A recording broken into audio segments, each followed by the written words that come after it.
G'day guys, Clarkey here, joined by Oz for our weekly NRL podcast, the Set of Six podcast. Weekly podcast where we touch on six of the biggest bits of news that have come from the week that was in rugby league. Oz, how you going? How the pages going? How's life? I woke up a little bit sick this morning, so that's not. But other than that, everything's going all right. Uni, etc., etc. But I'm glad to be here right now, and that's all that matters. There you go. Well said. I'm probably used to it. After the last UFC event last weekend, one of the premier journalists there, reporters, Ariel Hawani, he lost his voice, so I'm used to listening to people without a voice because I am UFC obsessed. So we got 6 topics today, guys. We've got transfer news. We've got retirement news.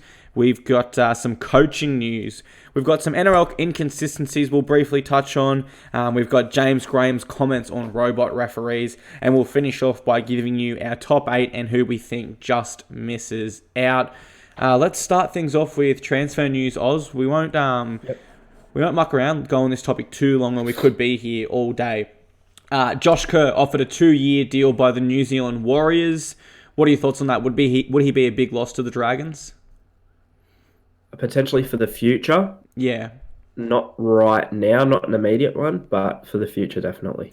Absolutely, I agree. I don't think he'd command too much money. So if I'm the Dragons, I'm probably looking to lock him up on a 2-year deal, extend him. I can't see why they wouldn't do that. Now, forgive me if I get this name wrong here, guys. Papua New Guinea international fullback made his international debut earlier this year against Toa Samoa. Edeni Gebe. Outside back, Oz, plays wing, plays fullback, can play a bit of centre. He's joined the Rabbitohs on a 2-year deal from next year. What are your thoughts on this? Could you see him potentially cracking into that side? Oh, maybe for a game or two if there's an injury or something. I mean, they've got the likes of, they've got their current starters, obviously, in all those positions, but they've also got someone like a Corey Allen who can also play a variety of positions in your back five as well. Absolutely. So there is currently depth there. And Adam Dewey as well. There is currently depth, so I can't see him getting too many opportunities. I agree. It's more of a depth signing, but how's this? 14 games in the Queensland Rugby League for Wynnum Manly Seagulls. Yep. 9 tries. Listen to this. 95 tackle breaks across 14 games and 13 line breaks. He also averages 210 metres, so definitely a handy pickup. And, made his international debut. He looks like he's progressing up to that next level. A bit of a rumour this week. Semi Radradra wants an NRL return. Brad Arthur shut it down instantly, which we know means it's true in the rugby league world. If you're the Dogs or Titans, how much are you looking into this signing? With the Titans right now, I'm not looking at it too much. Obviously, we'll get onto it. We've just signed a coach. Yeah. But I think we want to sort that out first, get set up for the preseason. I think with the Titans, what they need to be doing is looking less to sign players on big money, because that's sort of the problem right now, right? Yeah. The general consensus is that there are players on big money who aren't necessarily playing to the level that they were before they were playing at the Titans. So I wouldn't like that too much. With the Bulldogs, apparently they have, tens of millions, hundreds of millions of dollars. So, I mean, I can see it happening, but they don't really need him to. They're currently first in the Canterbury Cup, which is something that a lot of people forget. And I think they should really be focusing on upgrading a couple of those contracts to first grade.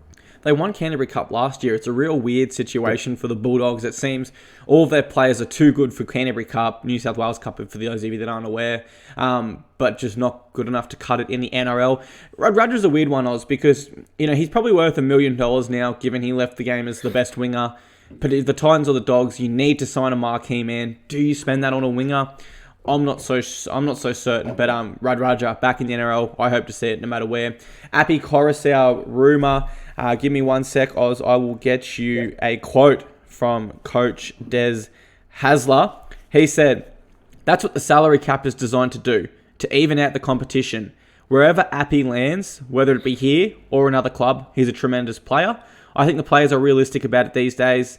It's about protecting the player, doing what's best for their interests." So not, pretty cliche quote there. But then, I don't know if you've seen my interview with Manassi Fainu, the other hooker from the Seagulls. I asked him, I said, "What do you make of this room?" And he goes, I said, "Would you be sad if he leaves?" He goes, "Yeah, I'll obviously be sad that he's leaving." So I'm not sure if, he accidentally said that. Yeah. Maybe I'm reading into that too much. But it does look like Api Coruscant's set to leave the Manly Sea Eagles. So I'll ask you, where does he land? I'm thinking. Well, I would have said Tigers. However, they've just signed Liddell on a 2-year deal. Yeah, and they Have need they? to get rid of Reynolds, Packer, and Martellino, Elijah Taylor. They've got some big contracts there that are in reserve grade, realistically. Yeah. So, It's obviously a possibility if they can get rid of some of those names. Sure, mm, the Bulldogs could do with him, and it seems like they've got the money. That seems most likely for me. yep. So I'm going to say the Bulldogs. Yeah, there's not too many other teams that really need a first-class hooker like he is. Bulldogs, definitely. I think that'd be the best landing spot. George Burgess, the NRL villain at the moment, and I'll say former Parramatta Eels superstar because we haven't seen him in a while. Bevan French, a lot of speed, a lot of X factor. They're both off to Wigan. Wigan have also signed Jackson Hastings, former Roosters Sea Eagles halfback. And I know you don't get around the Super League too much, just like myself, but I mean, obviously they're 3 huge signings. Can you see Wigan making some moves next year? They're making moves this year. I mean, no, sorry. Actually, I got it wrong. I got them and St. Helens mixed up. Yeah. They do need these signings, actually, because current Super League champions, I don't think they're in too much danger, but they are. I think they can still mathematically get relegated, which is not good. Well, they lost John Bateman and Ryan Sutton this year. Yeah. I mean, come on, they lost John Bateman, man. Like, you think of it now. Yeah. Well, you know, at the start of the year, we would have been going, okay, they've lost this John Bateman fella. 100%. And if I asked you now, John Bateman, hopefully, fingers crossed, this doesn't happen. I don't want to jinx shit, but does his ACL? Can the Raiders still win? Win what? Well, can the Raiders still make top 4, compete in the finals without John Bateman? Yeah, they still can because they're. I don't think they do. You don't think that? No. I don't. He's that influential. I don't think they're going to compete anyway because, as everyone knows, there are only 3 teams that can win this competition for me. But I still think they have some good players. They can definitely still get to the second round of the finals, I'd say. Maybe not the prelim.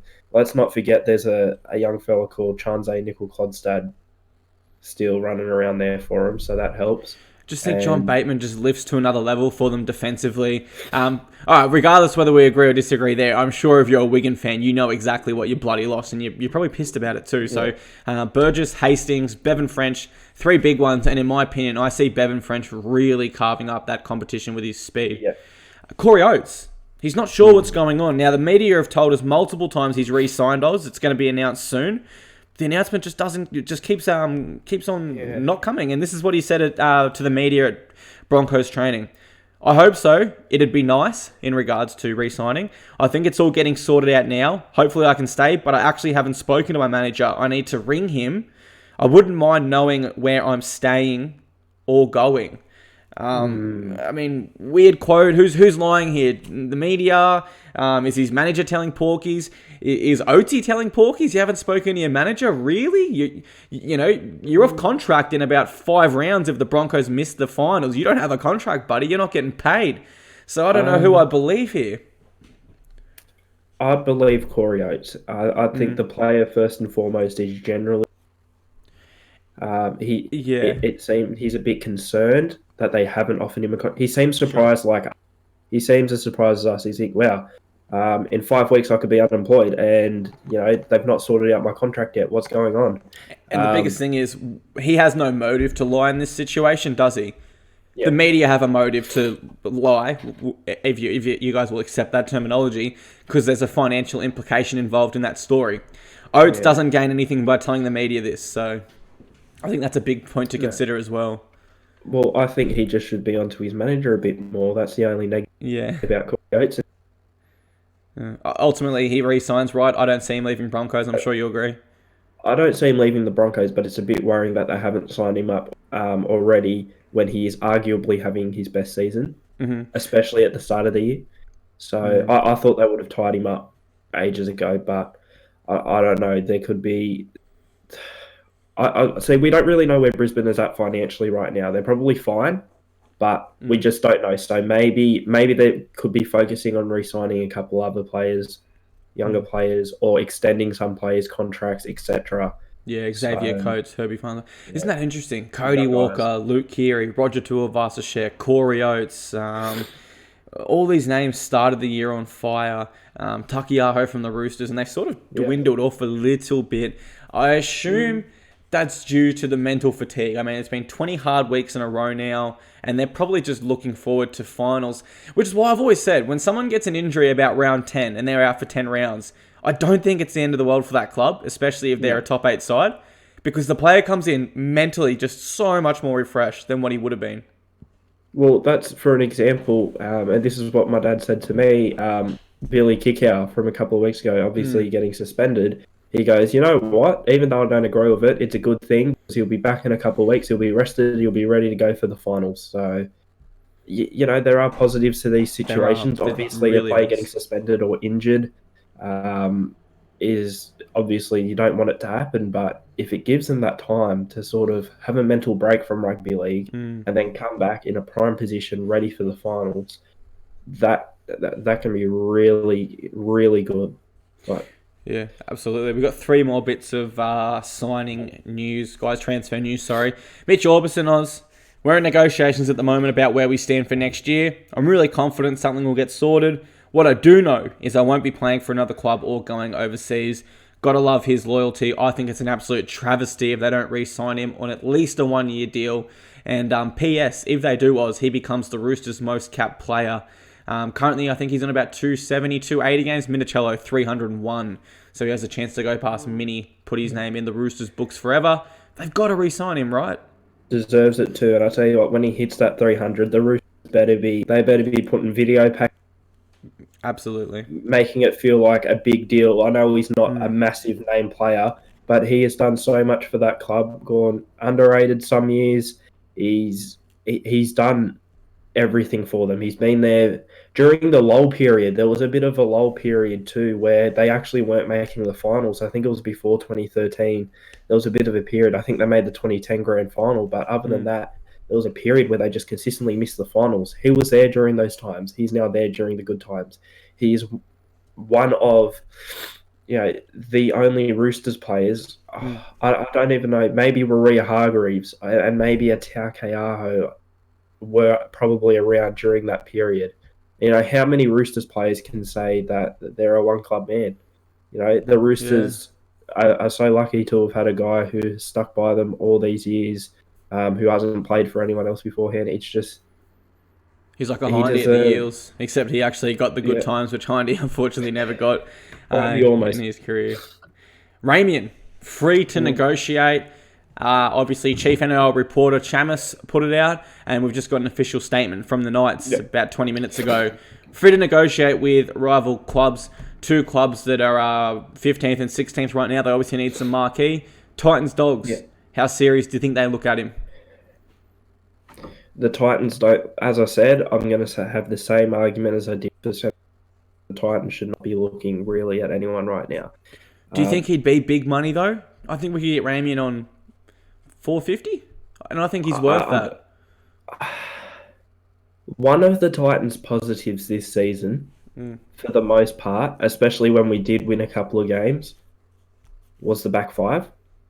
I'd say. Yeah. There was a few weeks there where Copley and Anthony Don were scoring at least a try per game. Even if we were losing, they were crossing over at least once per game. And the likes of Brian Kelly have been relatively consistent throughout the season. So honestly, for the Titans, I think if they are looking to sign players, they're looking in the wrong areas. That's why when we were linked with Dane Gagai for about a day, I thought, really? Because he's a big name, a big money signing, but he would disrupt what we currently have going on. What the one positive, or one of the positives the Titans had, was the cohesion and what they had going on with the centre wing combinations. Some continuation from previous years.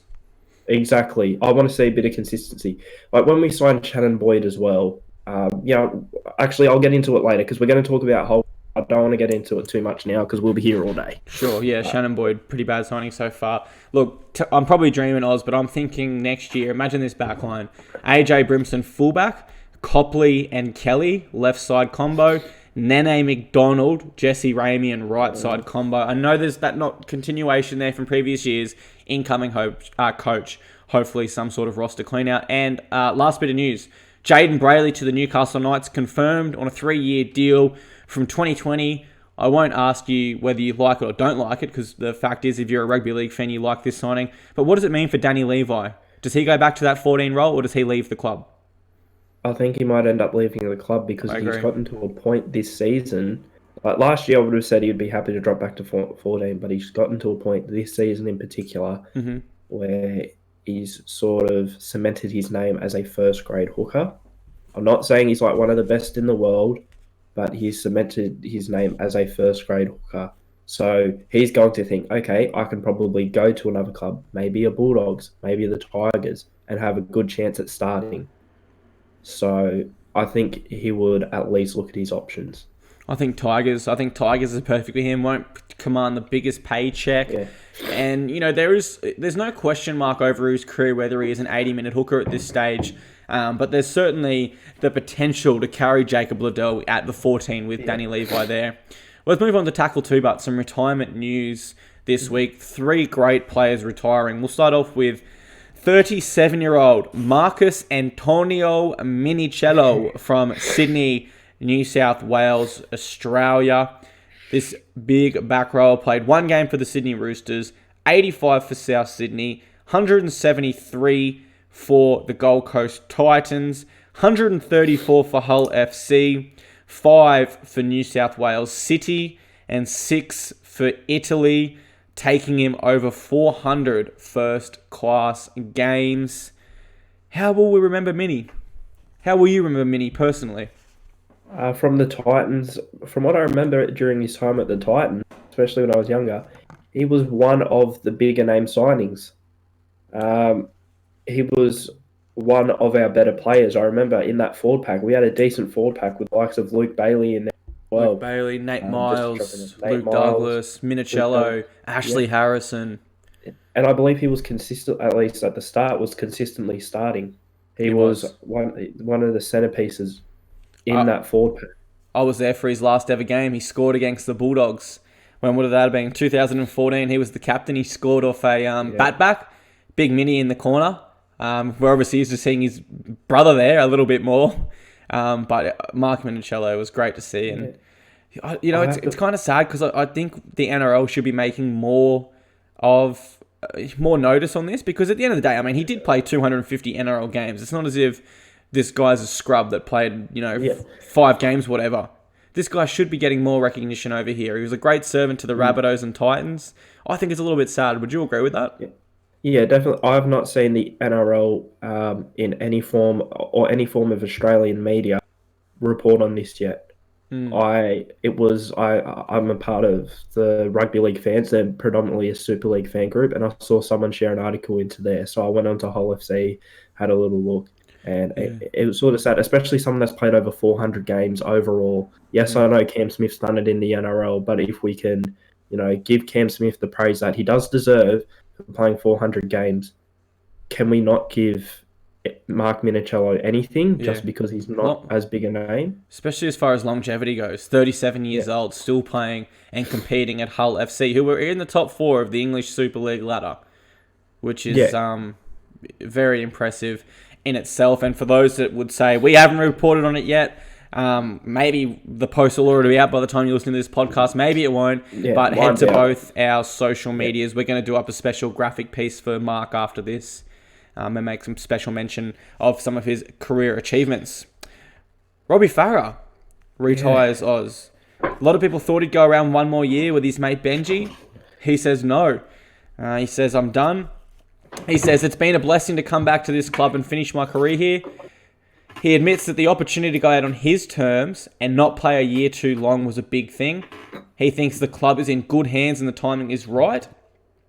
He says, I know I've given everything I've got and I'm content with that. 26 games for the Rabbitohs, 275 for the Tigers after tonight. Tigers versus Cowboys tonight at Leichhardt. I might be wrong with that. Maybe. Regardless, 274 for the Tigers, 275 after this weekend. 7 for the Lebanon Cedars, made his debut there as a 17-year-old in 2002. 16 for the Blues, 8 for the Australian Kangaroos. How will you remember Robbie Farah for yourself?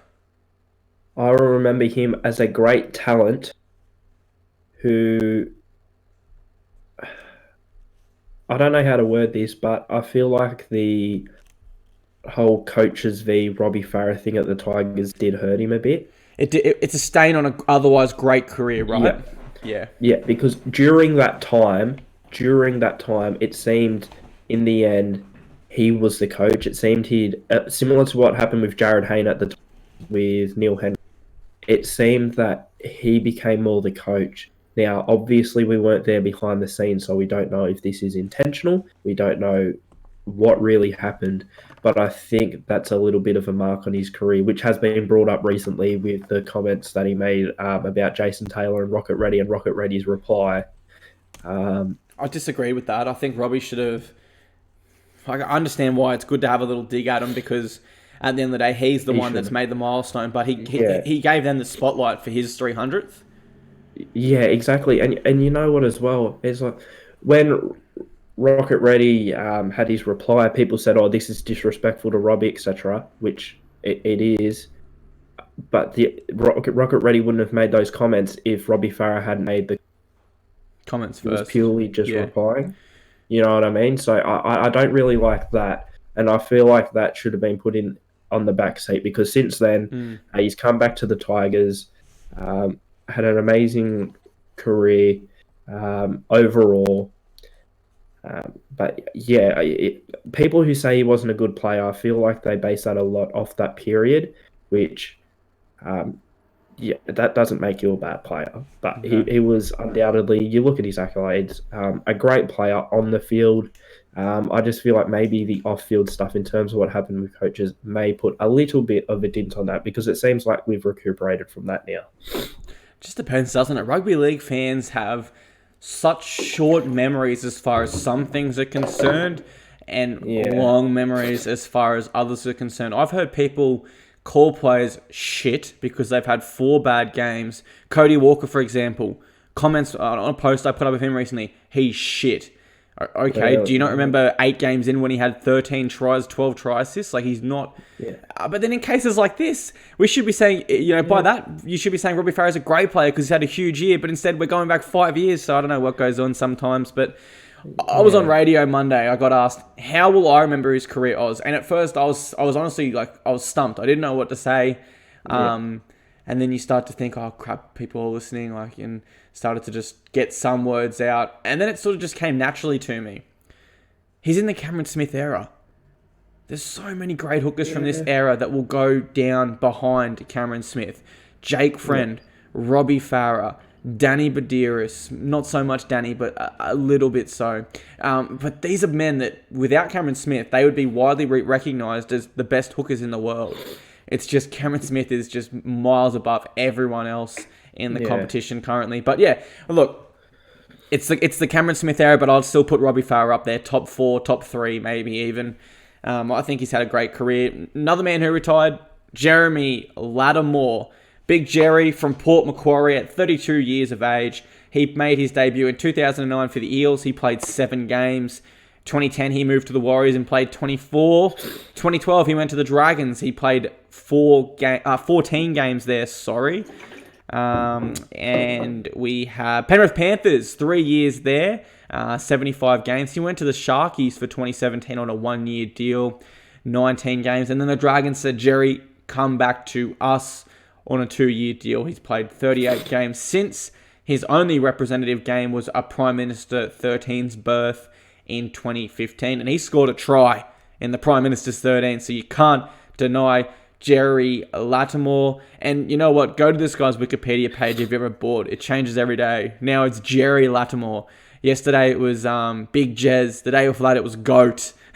Someone always mucks around with his social media page. But probably a man for me, Oz, that won't go down too much as one of the phenomenal greats or a great player. For me, Jeremy Lattimore has always made his career and based his career off hard work ethic. Not necessarily skill, speed. He doesn't have the strongest attributes when it comes to a rugby league player, but he works hard in the middle. And one thing you can say about Lattimore, and you can call this cliche, but it's absolutely true in this sense. his best and his worst games aren't too far apart. Yeah. I've never really said Lattimore had a shit game tonight, and I've never honestly really said Jeremy Lattimore was on fire tonight, apart from when he scored first a couple of weeks ago. But what do you make of my comments? Would you agree with them, disagree in any sort of way? Yeah, I agree. I mean, we look at him a lot as a meme. It's sort of been created as a meme, right? He's the GOAT, etc. But the good thing about that is sort of it stemmed from him being a bit underrated. You know what I mean? And people trying to, I guess overrate him in like a humorous sense. But it is true that he is better than he gets a lot of credit for. There are a lot of players out there and a lot of players who have played who are influential to a team, who put in 100% effort and are inspirational to the players in their team. And they don't necessarily get, the mainstream media props they deserve. Like, for example, I think it was ahead of Cam Smith's 400th game. I think it was Andrew Voss who had a quick interview with him and said, who are the players who you really enjoyed playing alongside of? And he didn't say Billy Slater, Cooper Conklin. He said Dallas Johnson, Ryan Hinchcliffe, Ryan Hoffman. He might have said someone else. And he said, because those are the guys that you wanted to be alongside. Those are the guys that if you felt you had a good performance, you were doing them justice because they were always putting in 100%. Jeremy Lattimore seems like that type of player to me. He might not be a superstar, but if you're a superstar playing with him, you want to make sure you're living up to that potential so you're not doing wrong by him, who always puts in 100%. He seems like that type of player.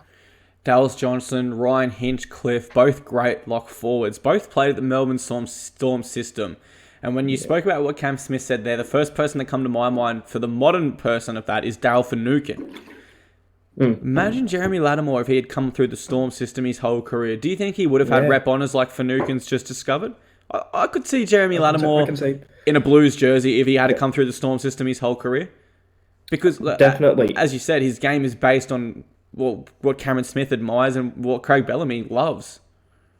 And I'll tell you what, for New South Wales as well, during the period when he would have been coming, he'd arguably be better than a couple of players that were picked for New South Wales. So, especially with that Storm system, I mean, it's just a different beast down there. Jesse Bromwich on the Fueled by Fire podcast a couple of days ago, man, said, you haven't been coached footy until you've been to the Melbourne Storm. That's how highly he rates their system. Let's go on to tackle 3, but some coaching news. Obviously, we'll start with the smaller news, actually. We'll start with the Golden Try debate. Now, Melbourne Storm coach Craig Bellamy, one of the greatest coaches of all time, brought this debate up again following his side's 1-point loss to the Manly Sea Eagles. I just think, do we need to take it to Golden Try? Both teams now basically look to go straight to the middle of the field and get in good field position to kick a field goal.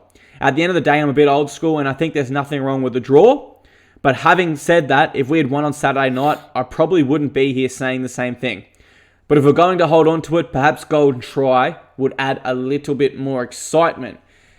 People commenting, he's being salty, he's just sooking because he lost. Guys, the Storm have lost 3 games all year. 2 of those in extra time. One was a field goal with 40 seconds left from Cherry Evans. The other was a freak field goal from Latrell Mitchell almost 50 metres out. The only regular time loss they have all year is the Sharks by 2 points. I am certain Craig Bellamy is not bitching and salty and sooking. He's bringing up a valid point, right? Yeah, he even said himself that if the shoe was on the other foot and they'd won, that he probably wouldn't say the comments, and he seemed pretty calm. Exactly. He didn't seem upset by it at all. No. And I can see where he's coming from. For a Golden Try, we'd see a lot more urgency, I think, out of players to actually win. Because right now we sort of go through the motions. It's like you get to your 4th or 5th tackle, you just try and make as many meters as you can, maybe 10 meters of play, and if you're sort of close enough, you'll have a crack at field goal. Yeah. That's sort of what happens. If there was a Golden Try, well, okay, now we've only got 5 minutes each way to try and get down the other end of the field in 5 tackles and score a try. So I think it'd add a lot of urgency. I think it would be more exciting because teams would be scrambling to find a way, how the hell do I get down the other field? When you're 30 metres out from the line, you can't just go, okay, I'll kick a field goal now. You can think, okay, how am I going to make these last 30 meters? Because the defense is going to be scrambling to stop us. So a lot more urgency would be shown. Particularly the fact that once we go to Golden Point, everything's just up the middle. We don't see backline plays because there's too much risk versus reward there. It's just literally one up off the ruck. Forwards try to win the middle to get your half back in position. If you're close enough, take the shot. If you miss, then they get 7 tackles. It means they get a shot. If you get it, you win. I certainly think Golden Try is more exciting. And if you watch my Rugby League Live 4 series the other day, or a couple episodes ago, I was in extra time in the Auckland Nines. And I didn't realise Auckland Nines format of footy is Golden Try. So I kicked 3 field goals before I finally realised. And let's just say it was only a video game, but it was some exciting footy. Let's move on to the probably the biggest coaching news of the week. Well, undoubtedly the biggest coaching news of the week. Yeah. Justin Holbrook to the Gold Coast Titans. Now, I'll get 2 things from you here if I can. First, we're obviously both Titans members and fans. Your initial thoughts and reactions. And second, what does this mean for the Bulldogs? Because they were heavily chasing Holbrook. I don't like it but it could be worse. Mm-hmm.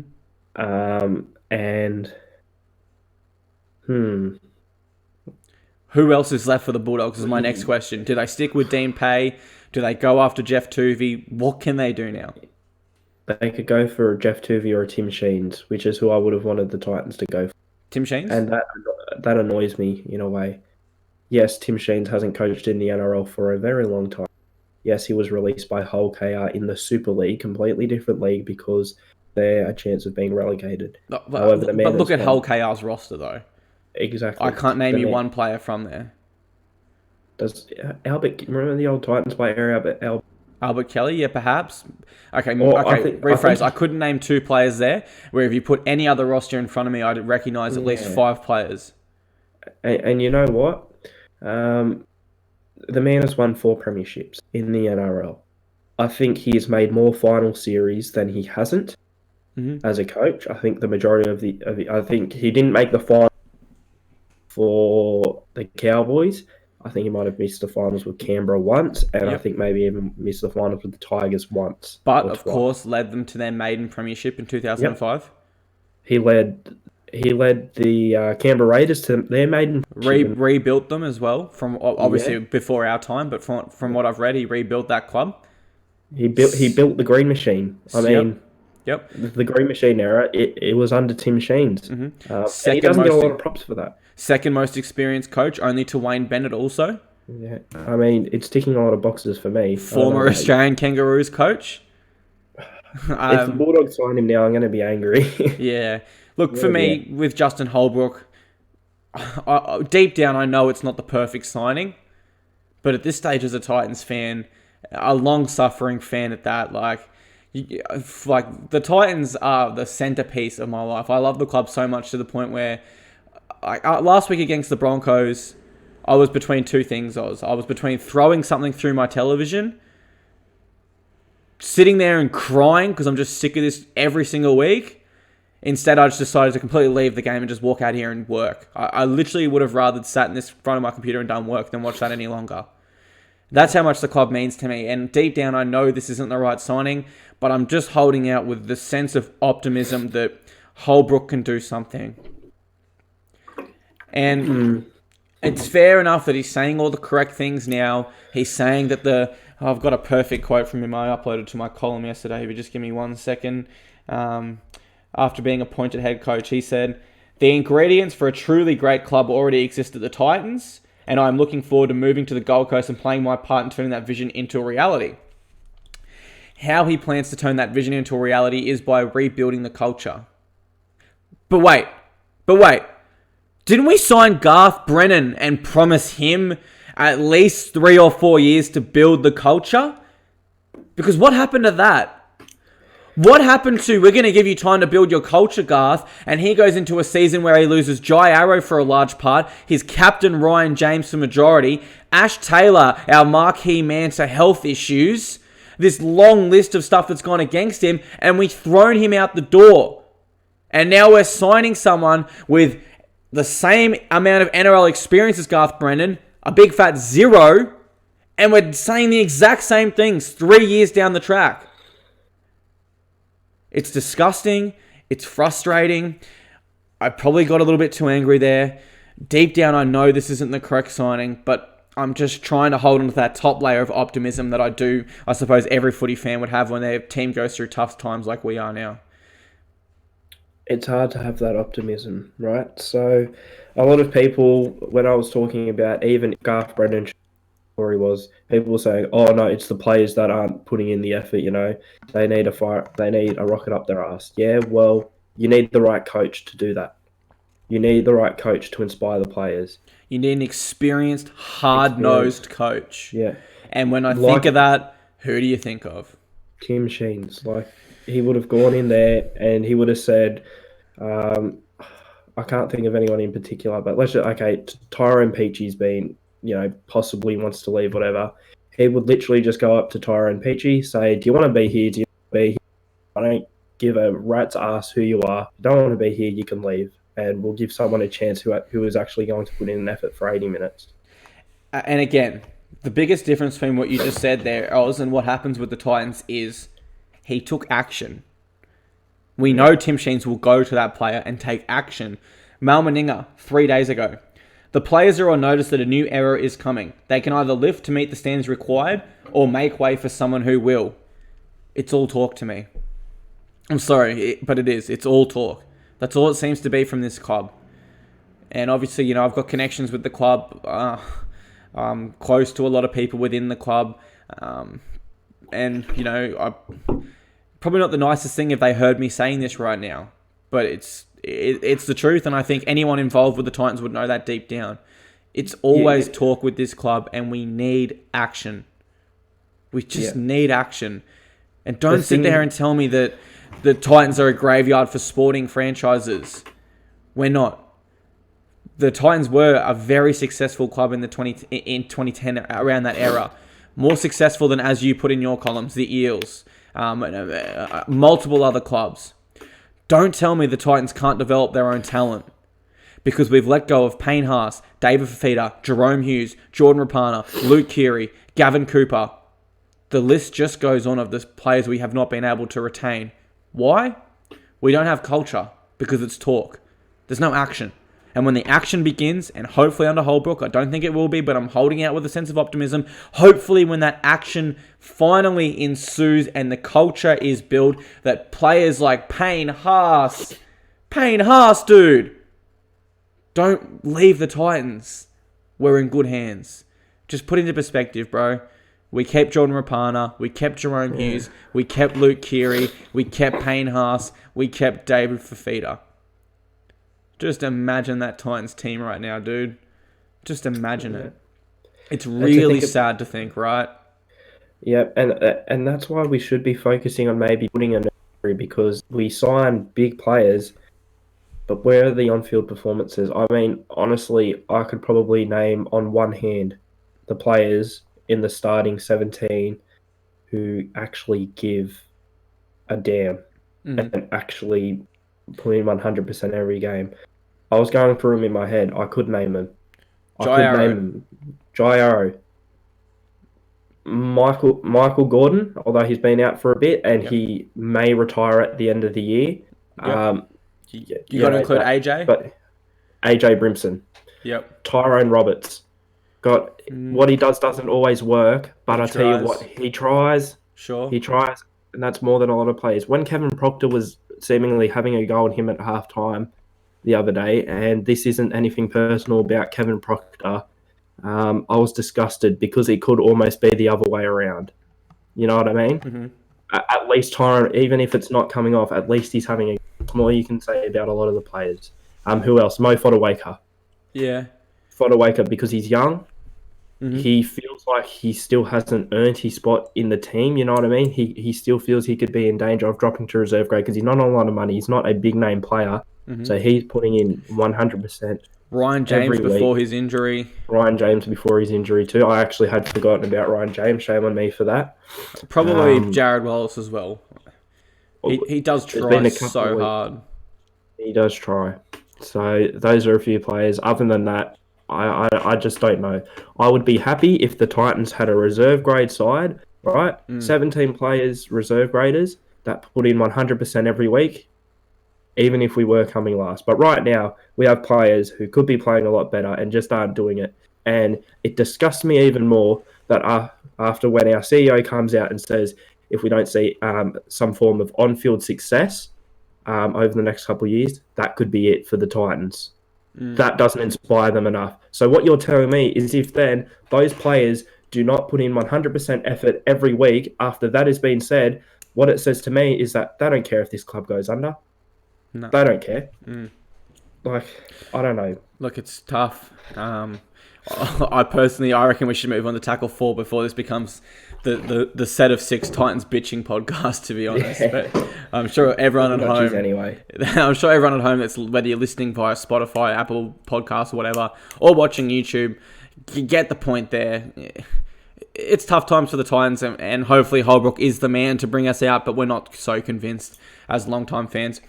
Tackle 4, NRL inconsistencies. We're going to talk about the referees, but first, Oz, let's talk about Isaac Luke, 3 games for a dangerous tackle. Jake Trbojevic, 0 games for a dangerous tackle. And Nick Kotrick, 3 games for a very similar dangerous tackle. So I'll ask, I won't say it's intentional, but is there an accidental emotional attachment to it that Jake Trbojevic is a good guy, one of the good guys on and off the field, and do you think perhaps that played into more of a lenient, non-existent suspension for him as opposed to Luke and Kotrick?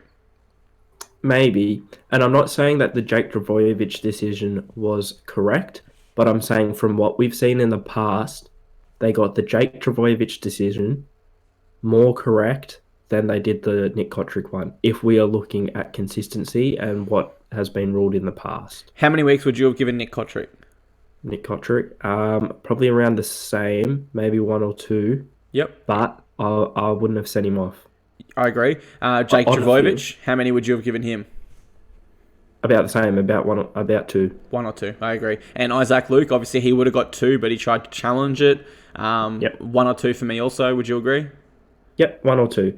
I think it's more the on-field decisions that have been inconsistent, because what should have happened with Nick Kotrick is, if we're going off what we've seen in the past, he goes on report and then gets suspended. That's generally what happens in that situation. I'm happy if... I'm not sure, I can't remember back to this game, so correct me if I'm wrong, but let's go for a scenario. If Tim Laffey had have left the field for a 10-minute head injury assessment as a result, I'm happy for Kotrick to sit down for 10. Yeah, because I'm happy for a sit. I just think that's fair, because the Dragons lose their outside back for 10 minutes due to foul play, even though I admit it was completely accidental by Kotrick. He still put someone on his head at the end of the day. Sorry, instead of foul play, let me rephrase that. Dangerous play. So I'm happy for Nick to go for 10. But I just don't understand. I understand there's the factor that, Isaac Luke tried to challenge this, but 3 games to 0 for a hugely similar tackle. And you could almost argue Jake Trbojevic was even more dangerous, because Jerome Hughes very well almost did come down on his neck. I don't see how the same panel can say consistency whilst handing down punishments like that. And, obviously, we don't want this to turn into, a Paul Kent NRL 360 sort of segment where we just bag on the refs and sook about inconsistencies. But I do think there's a genuine sort of case here that it is strange, if nothing else. Definitely. We need to set a precedent. And you know what? Just on the send-offs as well, I subscribe to your belief, which is you should only be sent off if the act is committed purposely. If it is deliberate, then you get sent off. None of those situations do I believe it was deliberate, so no one should have been sent off. Nick Kotrick was the only one that did. In all 3 cases, we didn't really see anyone go off with an injury, so you don't go to the bin. All 3 should have been put on report. We got that. So that Okay, they got that right, the report, but beyond that, no. That's the three things for me. You go and report, sin bin, send off. No one should have been sent off. No one really should have been binned. And yes, that all three were dangerous tackles. They should have been sent to the judiciary, where all three of them should have been suspended for about 2 weeks. Yeah, I think we both definitely agree on this here. There's really not too much else to say. It's just a strange situation with, 3 games is crucial for the Warriors, who are outside the top 8. 3 games are crucial for the Raiders that are inside the top 4, hoping to keep there, and 0 games for Jake Trbojevic on a side that's trying to break into the top 4. There is huge implications attached to every single suspension/injury at this crucial stage of the season, and I just think the NRL need to get it right. It's not. I don't care what I hear on NRL 360. I don't care what I hear on Facebook. I care about rugby and the NRL being the most professional rugby league competition across the world, and us maintaining and upholding to that standard. Tackle 5, James Graham. Yeah. Possibly a few too many head knocks is some stuff that I'm reading online. I've read this is certain signs of CTE, but let's hear it from the big fella. From my point of view, the more technology we can use, the better it's going to be. And no joke, I think we'll get to the point where it'll be robot referees and then there's no emotion.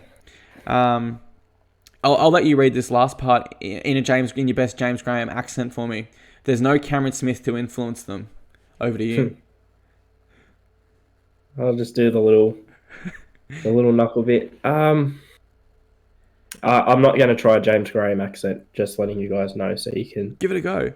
There's no Cameron Smith to influence... it was terrible. That was more like a John Bateman. Yeah. Anyway, he kept saying it's frustrating. I think referees are having a hard job when we're changing the rules. It's difficult for the referees. But he firmly believes that, if you look back 50 years, it's hard to recognise the game. And in 50 years' time, he thinks robot refereeing. What are your thoughts? Do you agree with James Graham's comments? 50 years from now, will there be... Well, let's start off. Will there be any sort of robot refereeing use throughout the NRL? Autonomous, computing results to determine an outcome in rugby league? I'm not going to say I agree with it, but I think there will be. That's the way especially in the NRL specifically. Look, the NRL is not going to get robot sort of stream around the world, right? That's just not going to happen. And, robots aren't that... They're becoming more prominent, but they're not that prominent in the world itself. Forget the world of sport even. You know what I mean? So we got to wait for a couple of breakthroughs to happen before we get to there. So it's good that James Graham's given us 50 years. I think it will happen eventually. And I'm not saying I agree with it, but that's the way we're going, isn't it? It's a technology-based game, and the more and more... we complain about referee inconsistencies and fans not like, the refs being biased towards someone. Cam Smith, influencing the refs. You want to know how for sure you can stop all that? Chuck a robot out there. Just hope he doesn't malfunction and kill everyone in the stadium. It could happen. Yeah. But can you imagine Cam Smith, I don't know, going up, or, James Maloney trying to complain to a robot ref following him down the tunnel. I sort of want to know what the robot ref would look like. Would there be a physical robot on the field, or would there just be, I don't know, like a sound effect that would blow a whistle and say tackle 1, it'll call out, and there'd be a graphic come up on the screen that says tackle 1, tackle 2. I'd like to see an actual robot floating out there with a referee's jersey on. Look, call me crazy, Oz, but I'm a fan of the fact that referees have human errors. It's part of the game, and it has been for over 100 years, and I know the game has changed a lot since then in terms of what we see on the field. But, I mean, I don't know. There's an argument for both teams. I'm looking over at my bloody LCD, plasma, whatever television it is over there, and I remember as a kid, I bloody used to watch this big thing that would take up this whole table, and your TV cabinet had to be this deep to have the whole box back there. So who knows? VCR tape hooked up. Absolutely. Look, one day, probably hundreds of years from now, but we'll only have ourselves to blame because this whole referee blaming culture, and I've got 2 examples here, and I want to get your thoughts and opinions on what I'm about to say. So there's 2 ways to handle a situation here. First one, I'll give you the New Zealand Warriors captain, RTS. It's about forgetting it completely. not letting it get too much of our energy. The more we focus on what happened before, the more energy gets zapped from us. We're all disappointed, but we're ready to move on. It's been a couple of days now, and we're just pumped to get back home and play against the Raiders in regards to the referee errors against his club. Warriors CEO. There are certainly some calls that just absolutely astounded us. And the result of those calls no doubt got their team the victory yesterday. Talking about it this week. Dress up as a referee. Bring a whistle and do whatever you want. I mean, what else has he said here? To have a 9-2 penalty count against you. Some major calls have left us baffled. I had a really good chat with Stephen, and we don't want to discredit ourselves and our image as a club and to be professional. I'll take it up with a detailed manner to the NRL.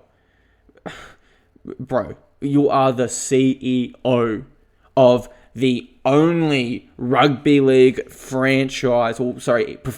rugby league franchise in New Zealand. And you are carrying on like a child, telling your fans to come dressed as a referee because of 9-2 penalty count. Okay, maybe your team should be more disciplined. Are you going to bring up the 26 tackles the Warriors made? Or the 15 handling errors? Are you going to bring those up? Or are you just going to bring up the 1 or 2 mistakes made by the referee? Absolute childish. And then you have RTS on the other hand, whether the club give him the knock and say, oh, we've made a mug out of ourselves, go say something positive. Or he decided to say it off his own back. Professional. Complete professional. Yeah, it hurt. They weren't the right calls. But look, we've moved on. We're pumped up and ready to perform for our fans this week. Is that the sort of attitude from the Warriors CEO that could one day play into the NRL becoming more autonomously refereed? I'm not talking about robots in the middle. I'm talking about Hawkeye technology. I'm talking about automatic computers in the background computing whether it's a forward pass or where the ball's landed, etc., etc. Yeah, definitely. I agree. On this specifically, I've got two thoughts. The first one is specifically about the Warriors. I don't know about you, but I get a lot of Warriors fans, and it baffles me. It's more than any other fans say the referees are biased against us. The NRL was biased against us. I want to make one thing clear. And people say, oh, because the Warriors are a small market team, the referees are biased against them. I want to make one thing certainly clear. They are technically the biggest market in the NRL. They are. They've got a whole country, not a whole. We're not talking a state. We're talking the whole country. Yeah, exactly, a whole country. Now, realistically, it's only really people in Auckland that support them. That have other supporters, but in other places and in Auckland as well, it's very much a rugby. However, their market is a whole country. It is New Zealand. So, no. And you know what? It'd be a very bad business decision for the referees and the NRL to say, let's be biased against the Warriors because they are such a big market. You risk losing that market if you purposely go out and make them lose. Mm-hmm. Second of all, with the comments about the fans wearing the referee jerseys. Now, I think we're a bit too harsh on the referees, obviously the human error, etc. However, I hear this from Penrith fans at the games. I hear this from Warriors fans, a couple other teams as well. Cowboys are in there as well. Wish I could say the Titans, but we just haven't been that good this year. They complain about the refs and that the refs are against us and that the refs always seems to, the 50-50s always go against us, whatever. No, man, the refs robbed us. That's why we're 16th. Yeah, exactly. Well, the thing is, if you feel that way, if a fan base feels that way, genuinely do something about it. I agree with that.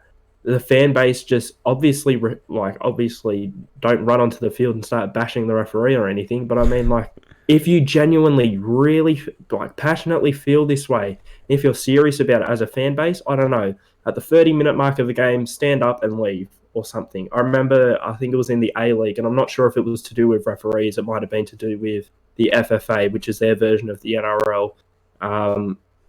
All the supporter groups got up at about the 30th minute in each game and walked out and would stand outside the stadium until the game was over. You know what I mean? Stuff like that.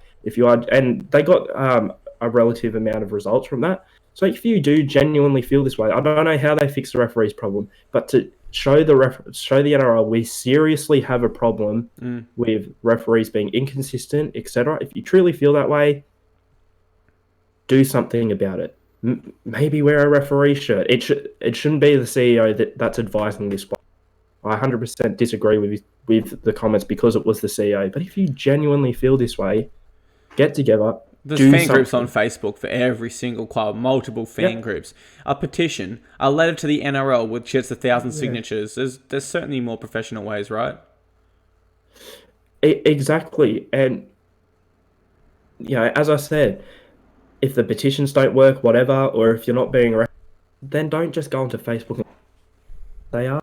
Do something like that. Show the NRL, in public, of course, nothing violent, something respectful. Everyone get up at the 30th minute and leave. Or, bring a sign to the game that says, we're not happy with the refs, or something. You could, not even leaving. If you don't want to miss the game, plan at the 30-minute mark, everyone stand up and scream, fix the refs. There's certainly ways. But to wrap up this segment, Oz, I will say, if I could have a word to anyone that's in a high position, admin role within any NRL club, my advice, and I'm sure they probably don't give a shit what Clarkey thinks, but my advice to them would be, there is enough media that covers our game. 7, 10, Fox, 9, Raw, Zero Tackle, Sporting News, NRL.com. I mean, do I need to keep going? There is enough media coverage of our game that people will know you got dudded. If the referees genuinely made calls against your team that cost you the game, it will be reported everywhere. You don't need to come out as the CEO and remind us and embarrass yourself in the process. Cameron George, I'm sure he's a great CEO, great businessman, very successful, but the way he handled that situation I thought was weird. So we'll move on to our last tackle, guys. We're going to give our predicted NRL ladder. Obviously, it's back on NRL.com finally. The ladder predictor, and we have finished it for the last 6 games that are left for each side. Now, I'll start by saying mine took me by surprise, and it really did. I'll get to that as I go down. First place, I had the Storm. Second place, I had the Rabbitohs. Third place, I had Raiders. Fourth place, I had Roosters.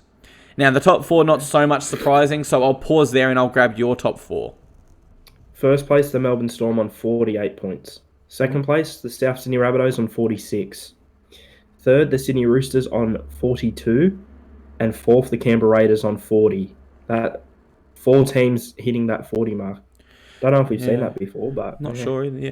Okay, this is where it gets interesting for me, Oz. Here are my top 8. Sea Eagles in 5th. Eels in 6th. Knights in 7th. And Tigers, the West Tigers, in 8th place on 26 points.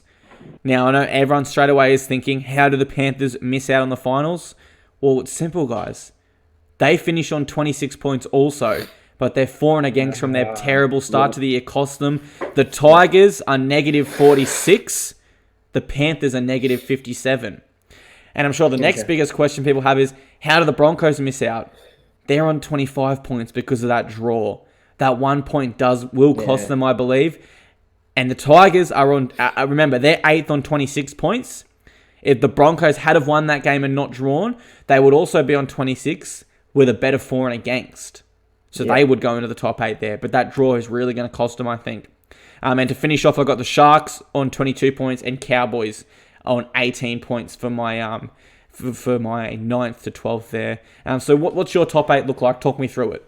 Okay, well, just first, no teams in from 5th to 10th are on the same points, which surprised me because I thought I would end up with a couple equal on points. 5th, and this surprised me, the Eagles on 36. Okay, you think they'll go above the Sea Eagles? I honestly, once I'd done it before I looked at the ladder, they're there. So I've got this faith that I didn't know I had in the Eagles. 6th, Manly, 34. 7th, Penrith on 32. 8th, Newcastle on 30. Okay, interesting, because my top 8 rounds out at 26 points. You've got 2 more wins for your teams in the top 8. Yeah, as I said, like the top 4 as well. 4th is on 40, so that I guess I've probably factored in a couple upsets here where you've more gone the sides that are going consistent, which really depends how you look Yeah. at it, because you can argue your way that at the end of the year, if you're playing good footy, you're going into finals, you got your groove on, you got your consistency.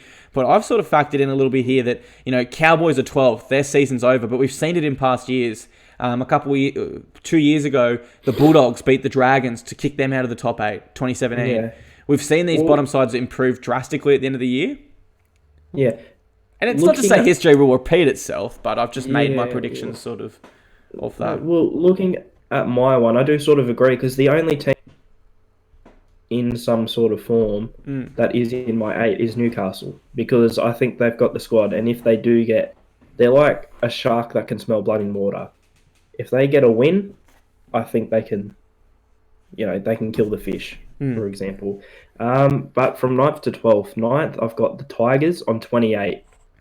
So they've just missed it. Yeah. The Sharks in 10th, because I even though I no longer think they'll make the 8, I think they can still string another couple of wins together. In 11th, the Broncos on exactly the same amount I had, 25. Obviously, if it hadn't have been for that draw and they'd gotten a win, that would be equal with Cronulla and likely in 10th, for and against. And in 12th, the Cowboys on 18. Do you remember at the start of the year when you made the prediction both Broncos and Cowboys would have missed the finals and everyone called you an idiot? I sort of remember that, yeah, kind of. I remember you made a post saying, give me a dare. If both the Broncos and Cowboys make the top 8, I'll do it. Because you were that confident. I remember seeing that post on Facebook. And I'm not going to do it, am I? Because isn't it just weird that, rugby, we're even now, there's probably people at home that are genuinely offended we said that their team's finishing outside the top 8 when it's just a prediction. We're just here having fun talking about footy, but for some reason on Facebook particularly, it just upsets people. I remember we did our predicted ladder at the start of the year. Everyone commenting, you know nothing about footy. Yous are idiots. Well, who the hell made this? Unfollowing you dumb pieces of shit. People get so angry over a prediction. And at the end of the day, it's a prediction. Just because we have a couple followers online doesn't mean our prediction is worth anything more than yours. Because a prediction is essentially, take away the scientific word prediction, it's a guess. It's an educated guess. I don't know if you've gotten this before, but people have said to me, yeah. Am I a journalist? Am I? I didn't know that. Thank you, because I personally... Yeah. There you go. Look... It's a funny game, rugby league. For me, it was obvious that the Broncos and Cowboys had bad seasons. I'm not saying that they were going to be crap for 5 years to come. I literally said I think that this year for Brisbane will be a bit of a rebuilding stage.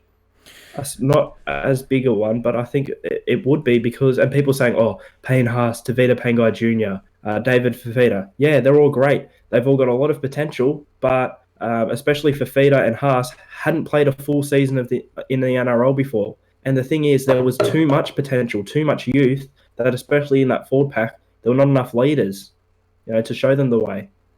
Usually in sides, we've got a bit of youth, some prospects, but also got some leaders that can help them.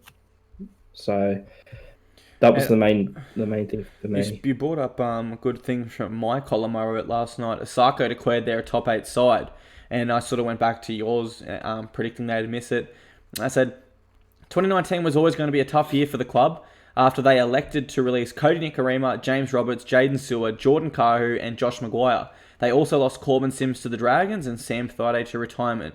You may laugh and think I'm making excuses for the Red Hill-based club, but that is 1,024 NRL games experience out the door in less than 12 months. I'd say not too many teams would be successful after losing over 1K games experience. They lost, they almost lost 3 Cameron Smiths in terms of experience, which is just crazy. And I suppose this is probably a topic for next week, particularly around how they go. Maybe every couple of weeks from now, down the next couple teams that missed top 8, we can speak about what went wrong, what we think, what went right for top 8 sides. But for now, I think we leave this podcast here. We're up at the hour and 5 minute mark. We spoke about a lot of great things. Probably tackle 3 not so great. We went on a bit of a rant about the Titans, but look, hopefully you guys did enjoy the podcast. Hopefully, whether you're listening or watching, you got something out of it, enjoyed. You had it in the background while you walked the dog or did the dishes, and you got something out of it at the end of the day, I would hope, at the very least. But for me, I'm going to sign off and say goodbye. If you want to know where to find me, it's all up above. And if you want to change that NRL word to UFC or NBA, they are also available. Clarkey Sporting Network's taking off, Oz. Let's take it off. The new Zero Tackle, the new Zero Enterprise. There you all go. The different sites. Beautiful. All right, I'll hand over to you, Oz. Yeah, well, you can find me at a little place called Our Opinion. Everything's up there. You know what? I think I might go to bed after this. I'm a bit sick. There you go. Anyway, I'll see you guys later. All right, see you guys next time.